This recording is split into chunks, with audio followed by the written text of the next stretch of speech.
Hi and welcome back to the series of tenses.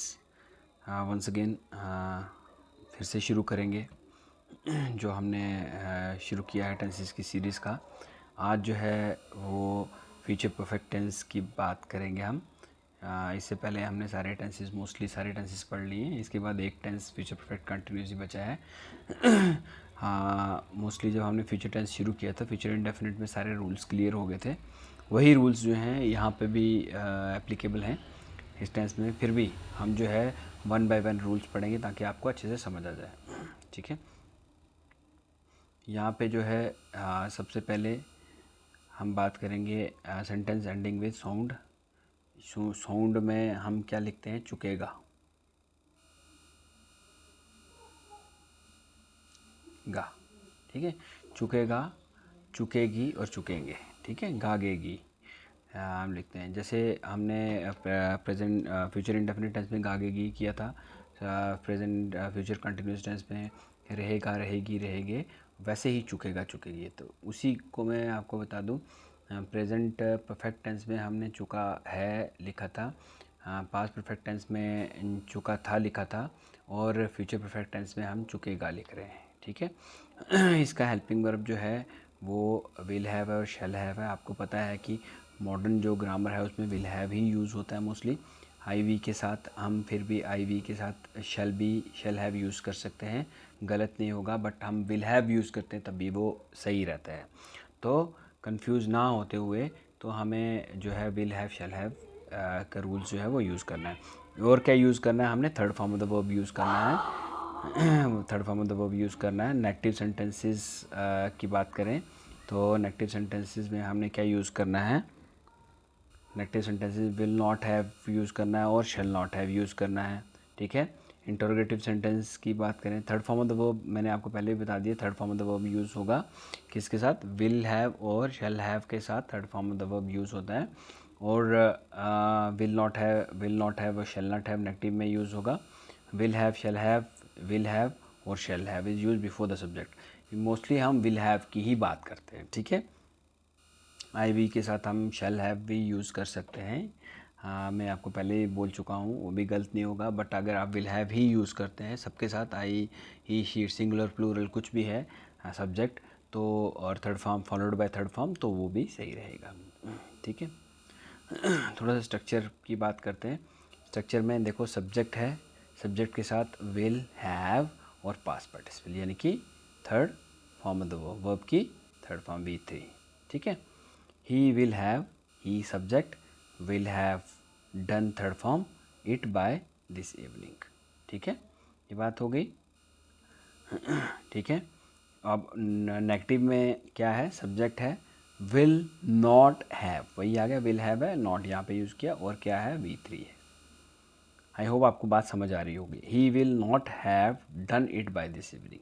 ठीक है, उसी को जो है उसने लिखा था, ही will have done by this evening, he will not have done by this evening. ठीक है, नॉट हमने यूज़ कर लिया, नेगेटिव बना दिया। अब हम इसको इंटरोगेटिव की बात करते हैं। इंटरोगेटिव में क्या यूज़ करें? विल सब्जेक्ट कुछ भी हो सकता है, he she it, will subject have और V3।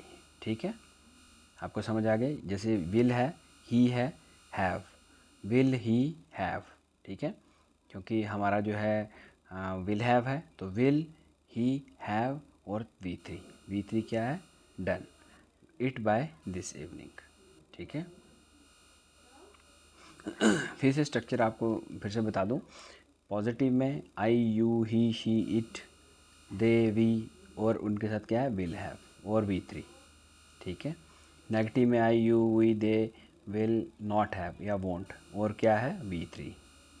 ठीक है, क्वेश्चन यानी इंटरोगेटिव सेंटेंसेस में क्या है? I, you, we, he, she, it, they, have, और क्या है? V3, यानी कि सबके साथ V3 यूज़ होगा। और क्या यूज़ होगा? हमारा विल हैव और शैल हैव। शैल हैव हम मोस्टली नहीं भी यूज़ करेंगे तब भी हमारा सही रहेगा। हमें क्या यूज़ करना है? मॉडर्न इंग्लिश के पॉइंट ऑफ व्यू से विल हैव ही यूज़ करना है। ये चीज़ आप ध्यान में रखें, क्योंकि फर्स्ट टेंस जो फ्यूचर का फर्स्ट है, प्रेजेंट फ्यूचर इंडेफिनिट, उस टेंस के से अभी तक ये थर्ड फ्यूचर परफेक्ट है, इसमें मैं रूल्स सारे क्लियर कर चुका हूँ, विद एग्जांपल्स क्लियर कर चुका हूँ। यहाँ पे भी थोड़ा सा जो है सब्जेक्ट वाइज दिया गया, आई है, आई विल हैव, ठीक है, V3, I will not have, ठीक है, विल आई हैव, ठीक है, आई के साथ भी विल ही यूज़ किया हुआ है, यहाँ पे भी देख लो विल ही यूज़ किया हुआ है। कहने का मतलब ये है कि आई के साथ या यू के साथ या ही शी इट के साथ या वी के साथ। देखो अब वी की बात करते हैं, वी में हमारा रूल जो होता है वो शैल भी यूज़ कर सकते हैं हम, तो यहाँ पे देख लो हमने विल ही यूज़ किया, वी विल या will have finish this by tomorrow, ठीक है। यहाँ पे नेगेटिव में विल नॉट और इंटरोगेटिव में विल वी हैव, ठीक है, और यहाँ पे interrogative will we not have या वॉन्ट वी हैव, तो ये यूज़ किया हुआ है। उसके बाद हमने क्या यूज़ किया, दे के साथ भी विल हैव और शैल हैव ही यूज़ किया हुआ है, ठीक है। आई होप आपको बात समझ आई होगी, एग्जाम्पल से कुछ चीज़ें और क्लियर हो जाएंगी आपकी, ठीक है। By next week will have earned lot of money, I will have prepared breakfast, the rain will have stopped, ठीक है, won't have been, ये सॉरी इसमें यहाँ पे लिखा हुआ been, won't have married, next, ठीक है, I will have finished my homework, ठीक है, will have, देखो will not have received, will not have stopped, will not have prepared, ठीक है, ये इनएक्टिव। इंटरोगेटिव में आप क्या है, will he have, will subject और have, will they have, will people live have change, ठीक है, lives have change, will we have arrived, will the concert have started by 2 minutes, जो भी है, ठीक है, 20 मिनट्स या 2 minutes. Boy will have played tennis by then, ठीक है, she will have studied, we will have written and he will have run 2 kilometre, they will have scored, she will have. मैं इसलिए आपको विल हैव और subject का इसलिए बता रहा हूँ कि सबके साथ सारे सब्जेक्ट जितने भी हैं उनके साथ हमने यहाँ पे क्या यूज़ किया हुआ है, विल हैव ही यूज़ किया हुआ है। देखो dad will not have, will have, I के साथ will have, he will have, I will not have, she will have lost, और क्या है, फिर से बता दूं आपको, यहाँ पे क्या है, सब्जेक्ट प्लस सब्जेक्ट के बाद क्या यूज़ करते हैं, विल हैव प्लस V3, तो बाकी का ऑब्जेक्ट हम यूज़ कर सकते हैं, ठीक है। ये हमारा स्ट्रक्चर है, subject plus will have plus V3 past participle और ऑब्जेक्ट हम यूज़ करते हैं इसमें। ये स्ट्रक्चर बनाते हैं हम किसका, ये फ्यूचर परफेक्ट टेंस का। आई होप आपको समझ आ रही होगी। अगर समझ नहीं भी आ रही है तो आप मेरे को मैसेज भी कर सकते हैं, मेरे से 1 to 1 भी कर सकते हैं, व्हाट्सएप पे भी चैट हो सकती है। मैंने आपका नंबर जो है वो मैंने शेयर कर दिया है, तो अगर प्लीज़ अगर डाउट है तो डाउट को साथ साथ में हमें क्या करना चाहिए, रिमूव करना चाहिए, ताकि अगर हम एडवांस जब ग्रामर की तरफ जाएंगे तो हमें कुछ डाउट नहीं रहने चाहिए। डाउट रहेंगे तो हमें जो है वो एडवांस ग्रामर हम नहीं सीख पाएंगे। डाउट यहाँ से क्लियर होंगे तो एडवांस ग्रामर की तरफ हम जा पाएंगे और अच्छे से सीख भी पाएंगे। क्योंकि कम्पिटिटिव एग्ज़ाम की बात करो, सिर्फ ग्रामर की बात नहीं कर रहे हैं हम यहाँ पे, सिर्फ ग्रामर की बात नहीं करूँगा। ग्रामर सिर्फ बेस है यहाँ पे हमारा, सिर्फ क्या है, सिर्फ और सिर्फ बेस ग्रामर है।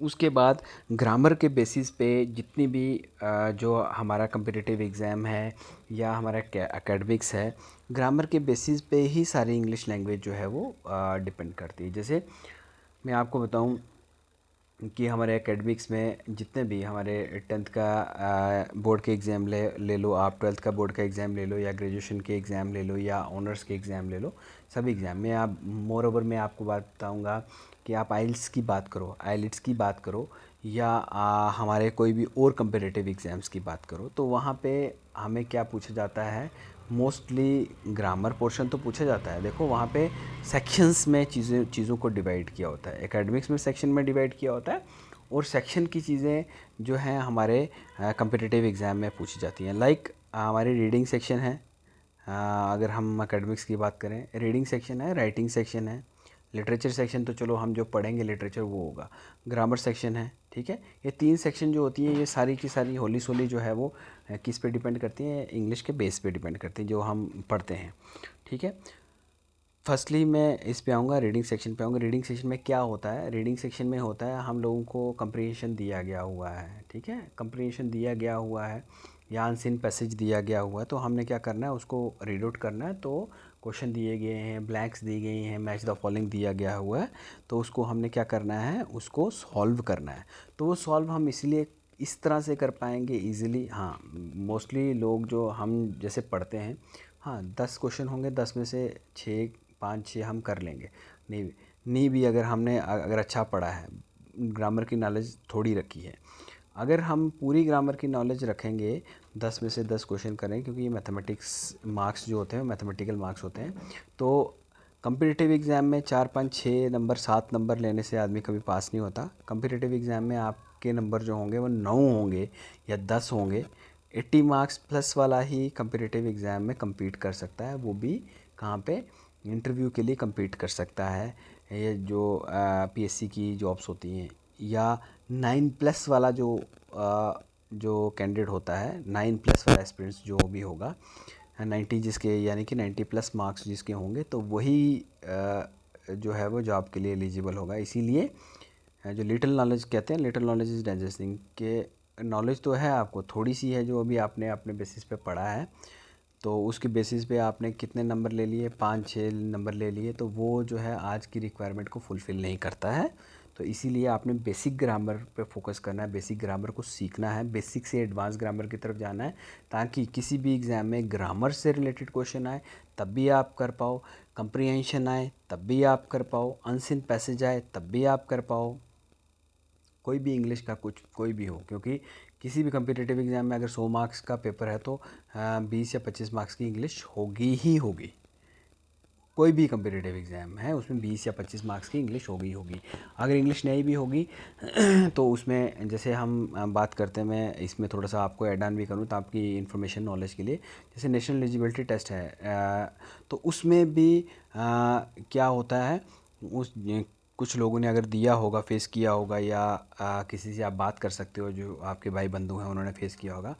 कम्पिटिटिव एग्ज़ाम का नेट का जो है वो एक सब्जेक्ट से रिलेटेड होता है, उसमें इंग्लिश का कोई लेना देना नहीं होता, बट फिर भी उसमें जो पेपर 1 होता है वो जनरल पेपर होता है। उसमें काफ़ी सारे एप्टीट्यूड्स होते हैं, जैसे टीचिंग एप्टीट्यूड हो गया, काफ़ी सारे